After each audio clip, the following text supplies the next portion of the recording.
The president is at a stalemate with Democratic leaders over funding for his wall along the border with Mexico.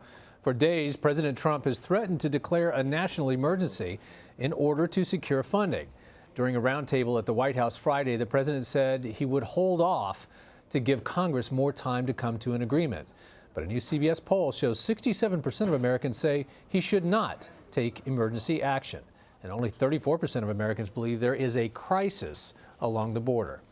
Leslie Sanchez is a CBS News contributor and Republican strategist, and Zeke Miller is a CBSN political contributor and White House reporter for the Associated Press. He is at the White House. Zeke, we'll start with you. Earlier, the president hosted a roundtable where he stated that he would not yet declare the situation at the border a national emergency. He has been threatening emergency action for days. Why do you think he's waiting now?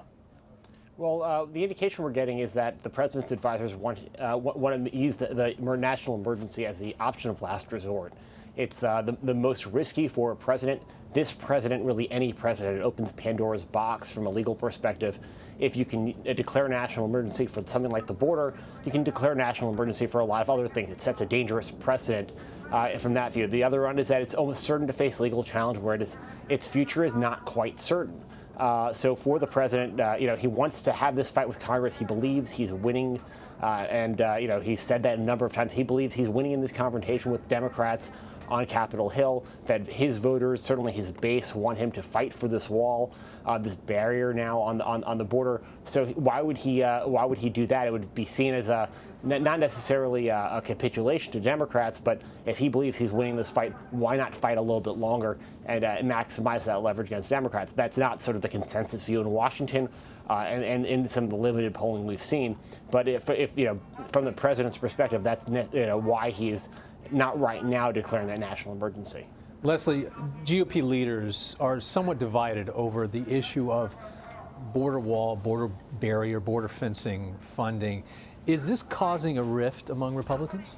It's causing the same kind of tension that Donald Trump has always brought to the Republican Party. I mean, as early as the primary. There is a certain style and an orthodox approach that the president takes that is very difficult for Republican establishment to get used to. The question becomes, is it effective, and what is the cost of going against the president? Because, I mean, realistically, not only are they looking at their internal numbers from a state perspective if they have races in 2020, but the power of the Trump machine in terms of raising money and ensuring he doesn't support a primary challenger. So all of those political pieces are a reality, and he's still learning how to work with Congress, and it's something that any new president is going to need to master, but there's a very steep learning curve with this particular. Well, and there's understandable pressure to back your Republican president, even if you might not agree with some of his tactics. That's Republicans. Democrats fall in love, Republicans fall in line, that old expression that they have. And we tend to see that. And even among Republicans who tend to be contrarians or centrist and kind of step away from the party and show that they're going to have a dissenting view, they ultimately, for the most part, tend to fall back in line. Those concessions are made, and that compromise. The question and the challenge here, and I'd throw it to Zeke too, is when you're looking at those numbers and people being very frustrated with the shutdown, it's still highly partisan. You're still seeing 8 in 10 Republicans support what the president's doing in terms of standing his ground, and a high percentage of Democrats support what they're doing. So where is that going to break, and who's going to benefit? Well, the president said in a roundtable that many people are on his side. Let's listen to that for just a second and see what he said. I was watching this morning and reading this morning that so many people are saying the president is doing what's right, and even though it's affecting us. Zeke, I'm going to throw this one to you. A recent CBS poll says otherwise. What is the strategy here from the president? Well, certainly the president's core base of supporters is on his side. Every poll that we have seen over the last couple of years shows that the president is very popular among Republican-based voters. And if you look at the way he ran the 2018 midterm elections for his party, it was that calculation that it was a base turnout election. It was not about persuading the middle. It was about turning out the people who agree with him. So from the president's perspective, that's that's the magic bullet for him winning again in 2020, is keeping those core Trump supporters on board. But this isn't about a campaign. This is about public opinion more broadly with governing. And there is certainly a broad-based, even among Trump supporters, there is a there are some concerns about the shutdown. There are Trump supporters who are federal employees who are not getting paid today, who are seeing zeros on their pay stubs, who are not happy and are telling reporters about that. And that's rubbing off on the president. So I think, some of this is a bit of bravado from the, we've seen that, that truthful hyperbole is a line he writes about in his book all the time. If you say it enough, it becomes true to a certain extent. If the president, I think to a certain extent here, is saying that if he says he's winning this shutdown fight enough, then maybe he's coming out, he'll come out ahead, he'll be better off for it. Well, and it was certain members of the conservative media whose outrage over him capitulating at first changed his mind and made him decide that he wanted to stand firm. But Zeke, it does not now look like Congress will be reaching an agreement to fund for the border wall anytime soon. Besides declaring a national emergency, what options does the president have to begin building this thing immediately? Well, we could see the president do what he did a couple of months ago when he sent federal troops down to the border. And they put up some concertina wire and some other fencing. That's one of the options that's currently being considered, another deployment of active duty troops down there to do that. There are other potential funds that could be moved around short of a national emergency. They're talking about that. There'd be some questionable legality, also questionable consequences where he'd be taking the funds away from. Certainly there's a lot of blowback today over using a national emergency to take funds away from disaster relief programs. They're looking at some other targets. But at the end of the day, if the president wants to make good on his campaign promise to actually build a physical barrier along the border, and even the national emergency wouldn't solve his full problem. If he wants to do that by 2020, he's going to need Congress on his side. And right now they're not there. And there's really no indication that they'll ever be there right now. So let's be objective for a moment here. Senator Schumer and Leader Pelosi have said they are standing firm and the president's being completely unreasonable. There's no way he's going to get a wall. But has he compromised in his language at least? He has said, I don't care if it's a fence, the metal slats. Has he backed away from the wall, and is he getting credit for having done that kind of a compromise? Well, the interesting part, if you speak to people that were at a private meeting with Senator Corner and Senator Cruz, who were part of these discussions with the president, they were telling their constituents that he will negotiate on what that physical barrier looks like. Yeah. Landowners, ranchers, people that have private property on the U.S.-Mexico border, there's over 1,000 pieces of private property. These individuals are concerned about an inch-by-inch wall that doesn't make a lot of sense. They want a combination of barriers, technology, right, capital reinforcement, infrastructure, and environmental. Remove some of that cane that is so difficult that the coyotes use to smuggle and do a lot of the trafficking routes.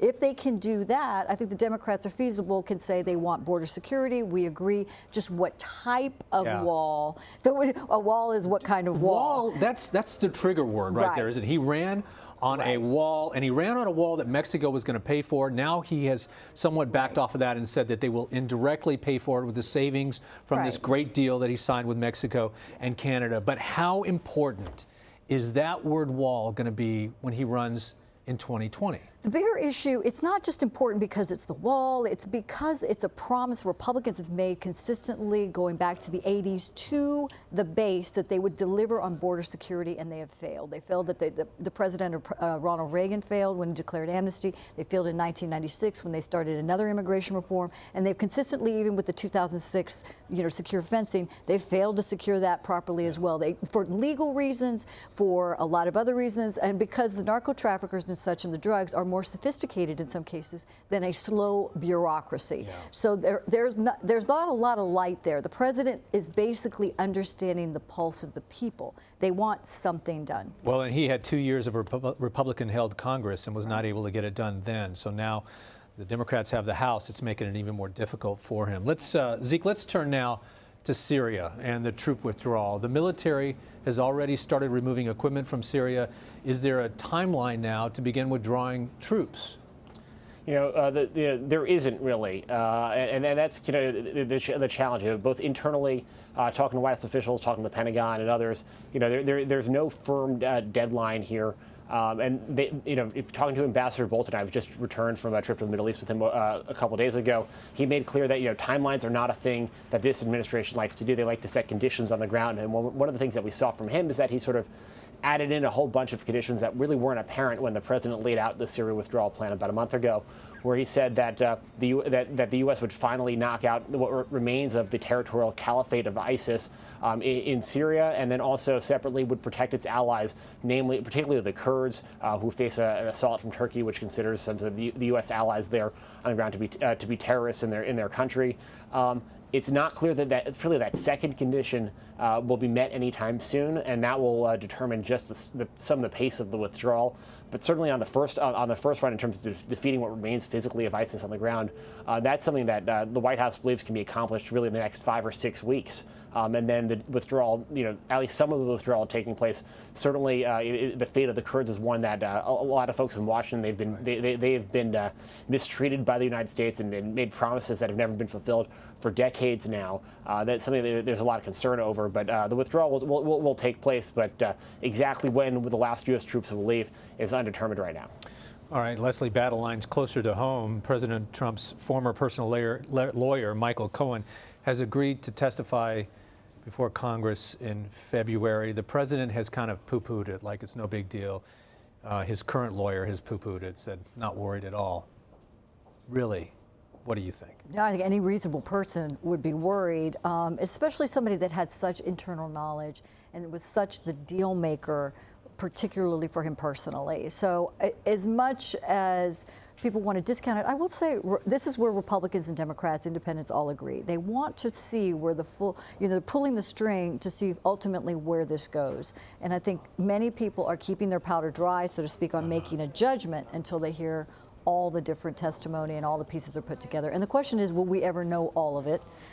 Meaning the Mueller report, will we ever see the light of day and know all these pieces? But I do think it's part of a larger puzzle, and people are waiting to hear before they make a judgment. Yeah, Zeke, this is something that we really have never seen before. This kind of a high-level, inner sanctum kind of person who had access to a lot of what was happening with the president even before he was elected. What's going on behind the scenes in the White House? We know what their public comments are, but is this really causing a lot of turmoil in there? It's certainly, getting a bunch of people worried. It's certainly a couple of news cycles that they're not going to own. And we know that one thing about this president is that he likes to sort of be the center of attention in every which way. At the same time, I did hear an interesting take. Sort of maybe this is sort of looking at it through rose-colored glasses, and sort of it's the sunny side up perspective here, which is potentially that maybe the American public will see the real Michael Cohen, which from the White House's perspective, from the president's perspective, is a admitted criminal and an admitted liar, and maybe who has lied to Congress, admittedly doing that, and and that will be that he'll be his credibility will be on trial here before the Congress, and that's something that maybe will give the president a bit of some upside there. That one of his prominent accusers, sort of allies turned accusers now, is facing his own legal jeopardy and may not be truthful in the eyes of the public. Michael Cohen has some very, very talented lawyers and advisors behind him now. Lanny Davis, who sort of defended Bill Clinton inside the White House in the 90s. So he's probably going to be very prepared for those questions. So that may not be where they want to place their hope, but that just might be, trying to make the best of a situation that they can't control. Well, if you think the last episode of The Sopranos had a lot of viewers, I think this is going to have a few eyeballs watching too. Zeke Miller, Leslie Sanchez, thank you so much. Very interesting. Thank you.